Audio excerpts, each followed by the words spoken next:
सुप्रभात बच्चों। जैसा कि आप स्क्रीन पर देख सकते हैं, आज मैं आप लोगों के सामने अलंकार लेकर उपस्थित हुई हूँ।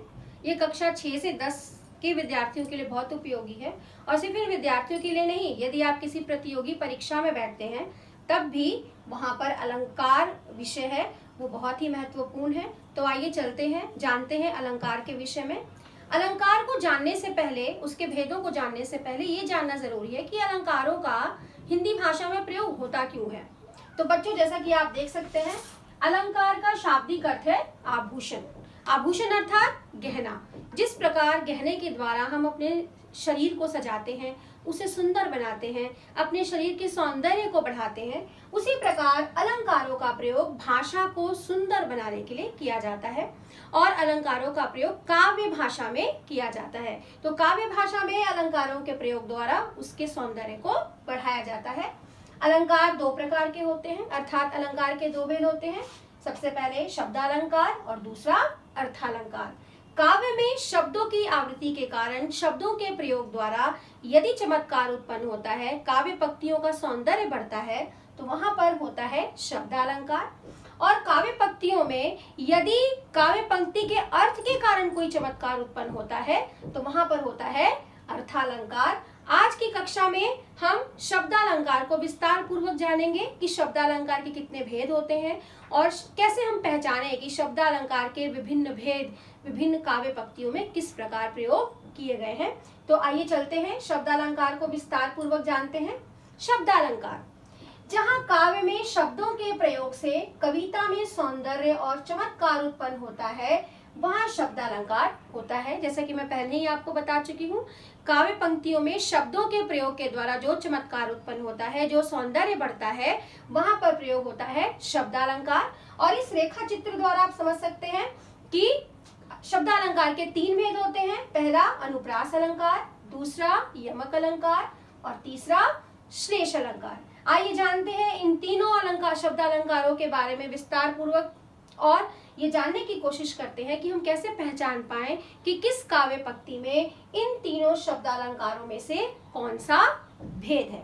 सबसे पहले हम पढ़ते हैं अनुप्रास अलंकार के बारे में। बच्चों, अनुप्रास दो शब्दों से मिलकर बना है, अनु और प्रास। अनु का अर्थ होता है बार बार और प्रास का अर्थ होता है वर्ण। तो नाम से ही पता चल जाता है, यदि हम इसके नाम के अर्थ को ही जोड़ दें तो हमें विदित हो जाता है कि अनुप्रास अलंकार उन काव्य पंक्तियों में होता है जहां पर एक ही वर्ण की आवृत्ति, आवृत्ति मतलब पुनरावृत्ति, बार बार आना, एक ही वर्ण बार बार आता है। ध्यान रखना बच्चों, वर्ण शब्द नहीं। जैसे कि उदाहरण के द्वारा समझने का प्रयास करते हैं। पहला उदाहरण है तरणी तनुजा तट तमाल तरुवर बहुछाय।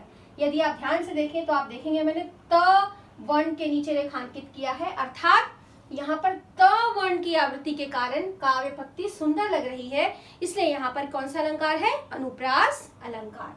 अगला उदाहरण कर कानन कुंडल मोर पखा। यहाँ पर क वर्ण की आवृत्ति है और क वर्ण की आवृत्ति के कारण इस काव्य पंक्ति में अनुप्रास अलंकार का प्रयोग हुआ है।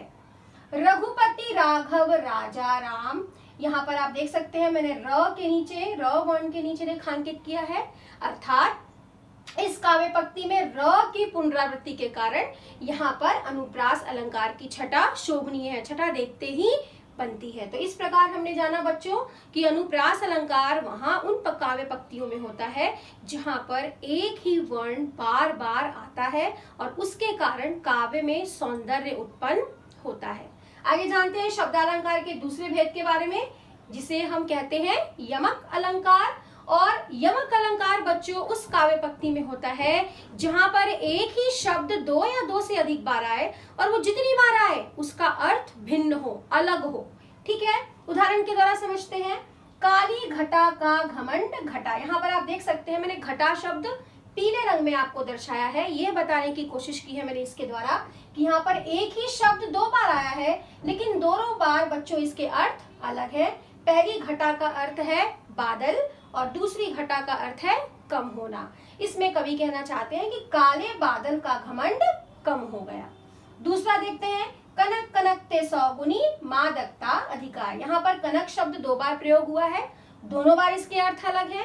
पहले कनक का अर्थ है सोना और दूसरे कनक का अर्थ है धतूरा।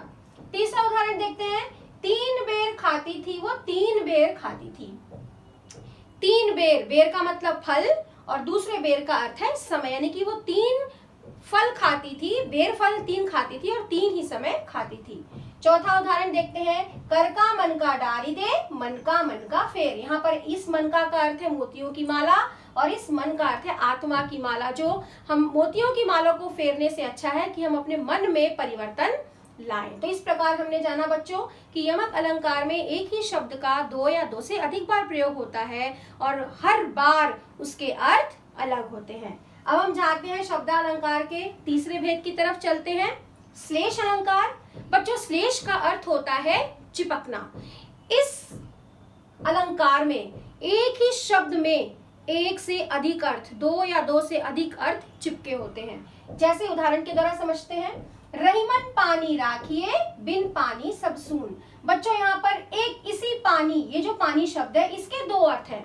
एक पानी का अर्थ है जल और दूसरे पानी का अर्थ है सम्मान। इसमें रहीम ये कहना चाहते हैं, एक अर्थ में ये कहना चाहते हैं कि मनुष्य पानी को बचा के रखो क्योंकि जल के बिना जीवन व्यर्थ है, सब सूना है।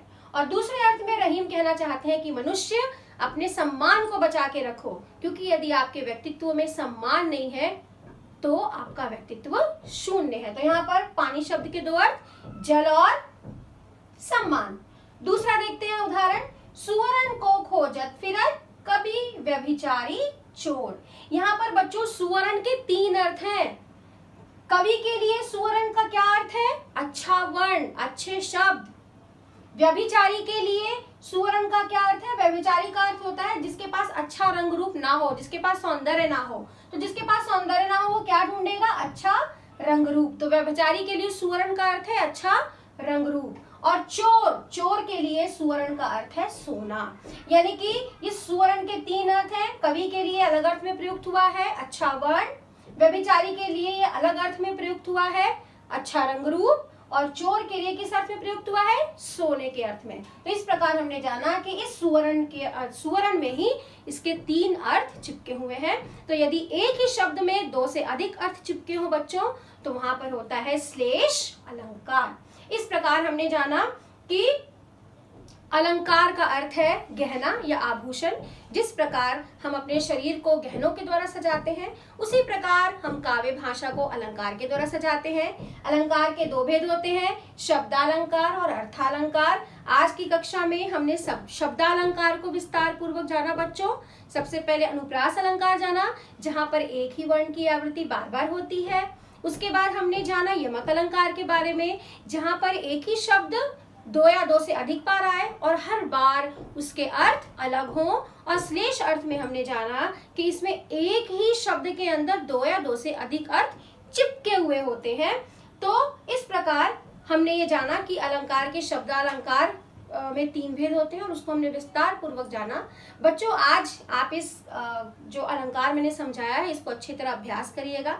अपनी कोई भी किताब जिसमें काव्य पंक्तियां हो उसको पढ़िएगा और खुद जानने की कोशिश करिएगा कि शब्दालंकार के कौन से भेद उस काव्य पंक्ति में प्रयुक्त हुए हैं। जब आप अभ्यास करेंगे, थोड़ी देर अभ्यास करेंगे तो जो भी आपको थोड़ा बहुत संशय रह जाएगा वो अपने आप इसमें दूर हो जाएगा। कल मैं फिर उपस्थित होंगी नए कक्षा में और आपको मैं बताऊंगी अर्थालंकार के टिप्स कैसे हम बड़ी आसानी से समझ सकते हैं। आपको यदि ये वीडियो पसंद आई हो तो इसे लाइक करिए और सब्सक्राइब करिए। तब तक धन्यवाद।